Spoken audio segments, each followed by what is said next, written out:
5 seconds. He's going to throw it. Howard leaps. He has it. Touchdown. Carolina back from the dead to tie the game with 2 seconds to go. Snap back, spot down. The kick is cleanly away. It is good. And Nick Weiler with a yes, sir. 54-yard field goal. And how about them Tar Heels? They do it. Here's Kupak. Gives off to Amos. He's got it. He's Unbelievable. Unreal. Jordan back to kick. It's blocked again. Picked up. It'll be a touchdown, Carolina, for Bracy Walker. He blocks his second punt and scores his second touchdown of the season. It's 14-13. Mr. Jordan meet Mr. Walker. Bernard fields it at the 26. Heading to the far side. Gio at the 35. Gio, he's at the 50. No, he's not. Yes, he is. Gio is going to take it for a touchdown. Are you kidding me? This is the Heel Tough Blog Podcast on Spreaker.com. All right, hey guys, welcome into this edition of the Heel Tough Blog Podcast. It's Anthony Pagnotta here with you on a Tuesday before the kickoff of the 2019 season. And so we got to welcome in our friend and the voice of the Tar Heels on the Tar Heels Sports Network, Jones Angell. And first, Jones, I think I speak for everyone when we wish head coach Mack Brown a happy birthday, 68 years old.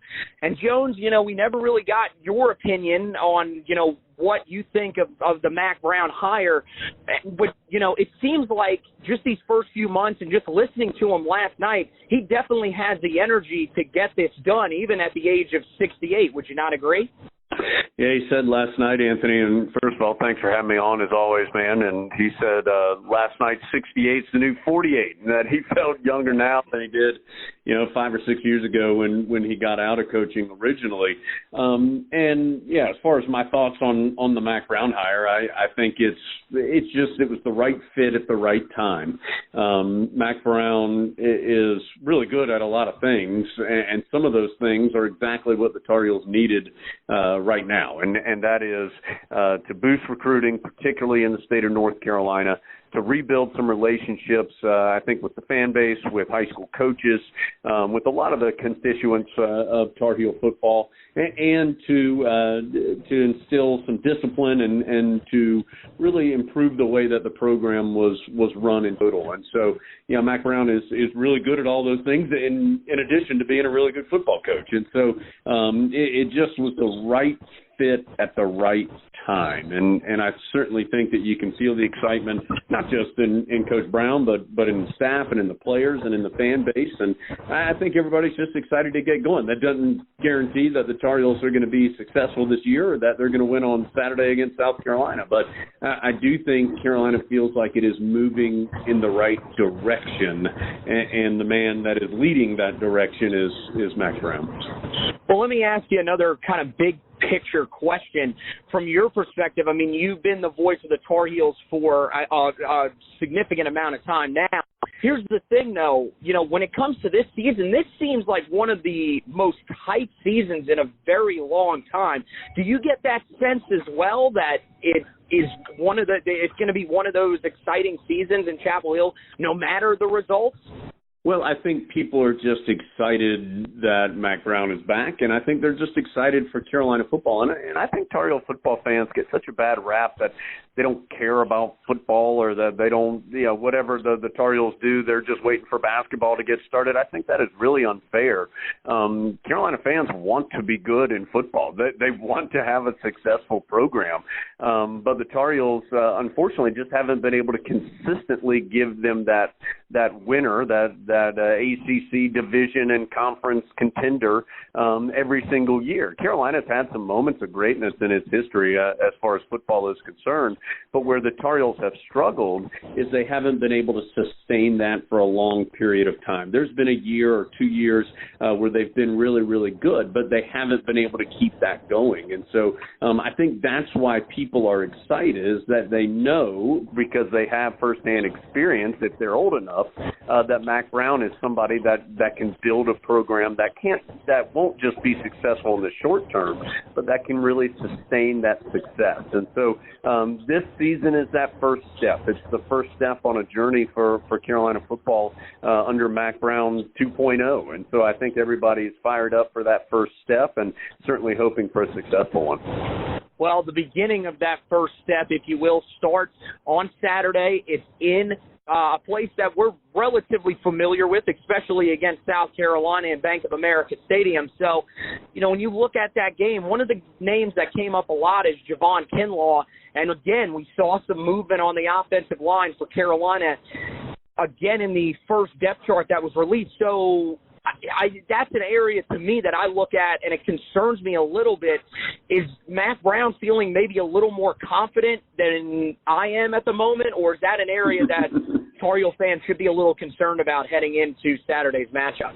No, I think anybody playing South Carolina this year is going to be concerned about Javon Kinlaw because he's a big-time player. I mean, he's an early-round talent in the NFL draft. He's, 6'6", well over 300 pounds, senior. So, I mean, he's a veteran guy who has incredible size and talent. And so when you put all those things together, he's going to be a disruptor and a problem for anybody that plays the Gamecocks this year, particularly when you have such a great defensive mind like Will Muschamp leading the charge there for the Gamecocks. And unfortunately for the Tar Heels, it just matches up the wrong way. The one area on that offensive line right now that's still in flux is in the middle of it. And so, Nick Polino, who's played guard his entire Carolina career, is listed as the starter at the center spot.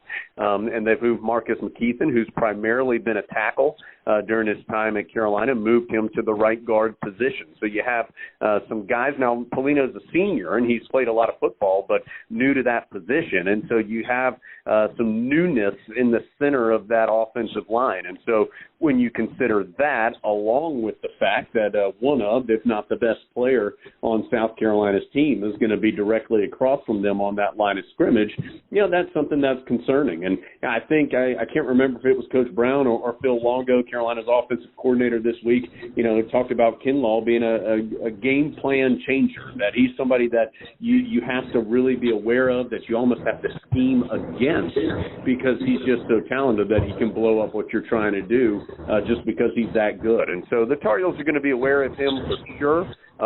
They understand that that's an area that they'll need to counter against, and hopefully they're able to do that coming up on Saturday. Sam Howell is going to start they'll be the first true freshman to start for Carolina in program history against South Carolina.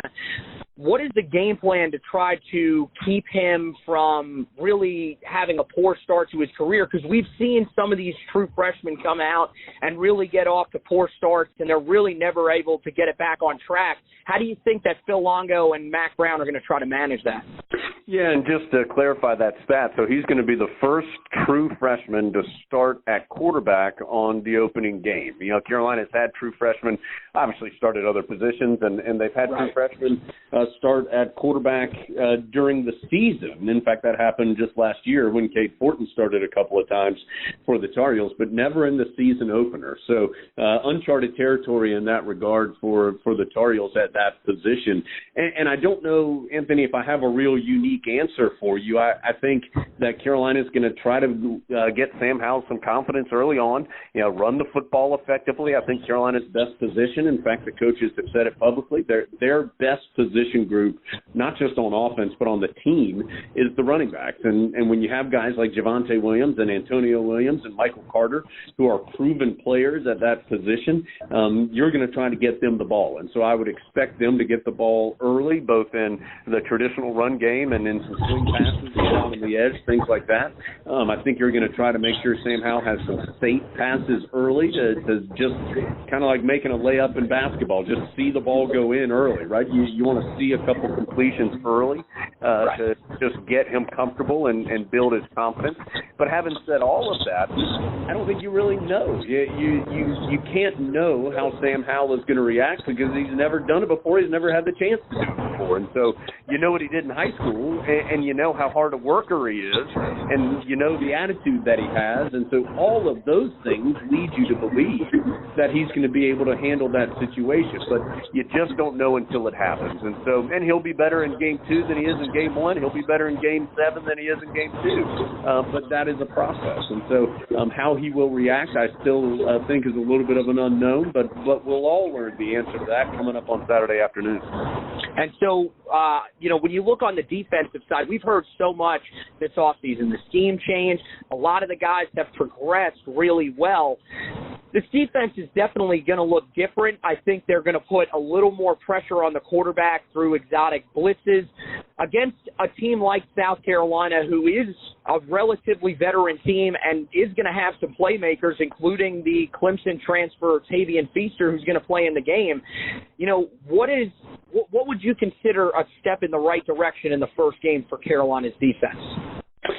Oh, gosh, that's a good question. I think Carolina's defense has been really impressive during this training camp. And you never know when you're going against each other all the time. Is that good for the defense or not as good for the offense or a little bit of both? Or you don't really know until you start going against somebody else. But I will say this. Carolina's defense has been aggressive. It's been moving around quickly, and it looks like a very confident group. And, between the two areas for the Tar Heels, offense, defense, there is more experience on that defensive side. And I think, there's some good football players on that side. They don't have, Carolina would like some more of them, but they're not super deep on that side right now. But there's some good older football players that I think are hungry for success. Carolina has not been a very good defensive team, quite honestly, in the last 6 or 7 years. And with a couple of exceptions, they had a decent season or two in there. But for the most part, Carolina has been a program and a school that has had some very good individual defensive players and some really good defensive units. And when they've been their best, they've been good on that side of the ball. That just hasn't been there in the last several seasons. And so, the Heels feel like they have some good players. They have a good scheme. They have an aggressive scheme, as you mentioned. And I think they have some competent guys right now. I think it'd be a really big benefit for this defense to just have a couple negative plays, get a couple turnovers, get that, keep that confidence high coming out of this game, because it feels good right now for them, and it will be great for them to continue to take some steps forward after this first week. All right, Jones, last question, and then we'll let you go. What is your one key for this game for Carolina if they want to pull off the, I would say, mild upset against South Carolina? I think it's minimize mistakes. Carolina just isn't in a place right now, talent and depth-wise, that they can go out against really just about anybody on their schedule and play a sloppy game and win. And I don't mean that in some kind of cutting way against the Tar Heels. Carolina has the potential to be a very good team this year. I think they have the potential to be a bowl team this year to really take some steps forward.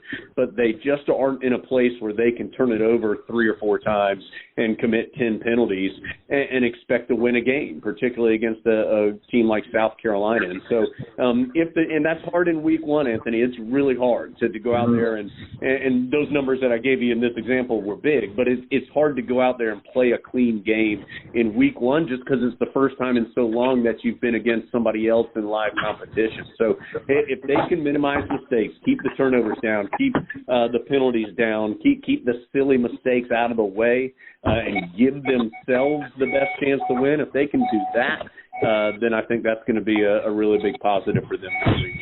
All right, Jones. So it starts on Saturday, 3:30. When does your guys' coverage start, though, if Carolina fans want to listen to the radio coverage? Because we know that you and Brian Simmons do a fantastic job.